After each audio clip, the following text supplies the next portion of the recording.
Welcome to The Explainer. Today, we are diving into a really ambitious and, let's be honest, pretty radical proposal for schools in the Bay Area. It's called the Code Ready Plan, and its goal? To completely close the computer science gap for Black and Chicano kids with a mandatory new curriculum that starts at age 3. Yeah, 3. Right out of the gate, the plan hits you with this statement, all caps. It sets this incredibly uncompromising tone. This isn't some hopeful mission statement, It's a command. This one phrase really frames the entire proposal as this urgent, non-negotiable directive.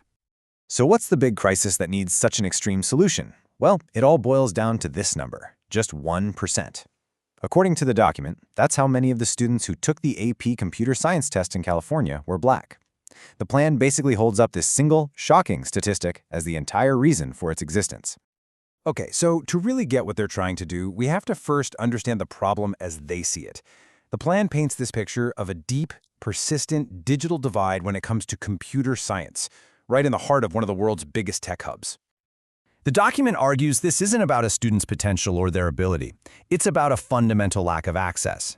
This stat is basically their Exhibit A. If you go to a school that serves mostly low-income students, you are 4 times less likely to even have the option to take a high-level CS course. The opportunity, they say, just isn't there. And this chart from the document just makes that gap impossible to ignore. I mean, look at it. On one side, you've got high-income schools with all these course offerings, and then on the other side, it's almost a desert. The plan's whole argument is that the system itself is creating this disparity before a kid even has a chance to sign up for a class. So, in response to this crisis, the plan doesn't just suggest a few small changes. Nope. Instead, it lays out what it calls the no excuses framework.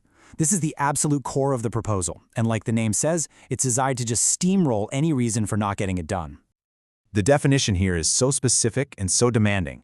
You got to notice the keywords: mandatory, specifically for Chicano and Black children, and starting at age 3. This is not some optional after-school club. It's being presented as a core requirement, something that's woven right into the school day, starting from preschool. So, how is this all supposed to work in the real world? Well, the plan gets very specific about what's required from both the students and, interestingly, their parents. It's all framed as a kind of shared responsibility. The plan maps out this really detailed progression. For the little ones, 3 to 5-year-olds, it's all about pre-coding logic games, recognizing patterns. But get this, by age 6, these kids are expected to be typing and running basic Python commands, like printing their own name and address. The expectations are super concrete, and they ramp up fast. And it's not just the kids who have homework. The requirements for parents are just as strict. They have to sign a commitment contract, read with their child for 20 minutes every single day, go to monthly workshops, and even learn some basic Python right alongside their children. The plan really sees parents as active partners who are just as accountable for the results. And just in case anyone missed the point, the document spells it out with this capitalized statement. It's another perfect example of the plan's super direct, no-nonsense tone. It frames parents' involvement not as a nice thing to have, but as a mandatory, absolutely non-negotiable piece of the puzzle. Okay, so a plan this massive has to have a giant price tag, right? I mean, you're thinking new teachers, new computers, new software. Well, the document sees that question coming a mile away and has a very specific and kind of surprising answer. This is the multi-million-dollar question for any big school project, and the plan's response is incredibly bold. Nobody pays anything new. The whole strategy is built around what it calls the zero-cost resource plan. So here's the crucial part. The plan argues that all the resources you need to do this already exist. It's all about using free public programs, like checking out laptops from the library, using free online coding curriculums, and tapping into existing Title I funding. It's not asking for new money. It's demanding that schools get smarter about using what's already there.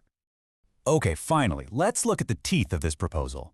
A plan that has no excuses has to have a serious way of holding people accountable. And this one details exactly how it's going to measure success and enforce the rules through some very strict testing. The way they structure the testing is just striking. For example, 6 to 8-year-olds need a 100% perfect score on their basic Python test.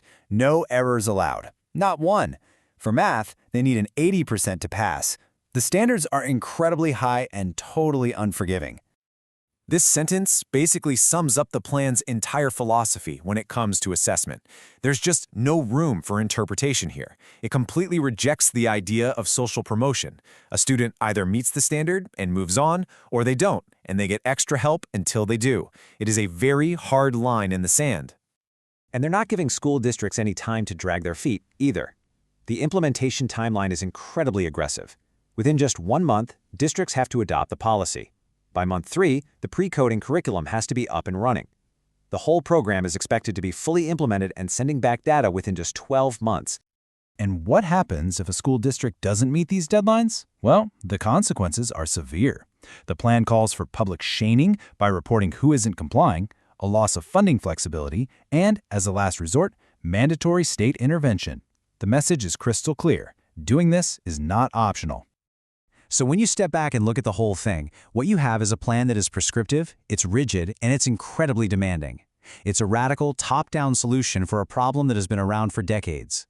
And all of that leaves us with the central question this document forces us to ask. When you're facing a crisis, is a mandatory, no-excuses approach the real key to creating educational equity?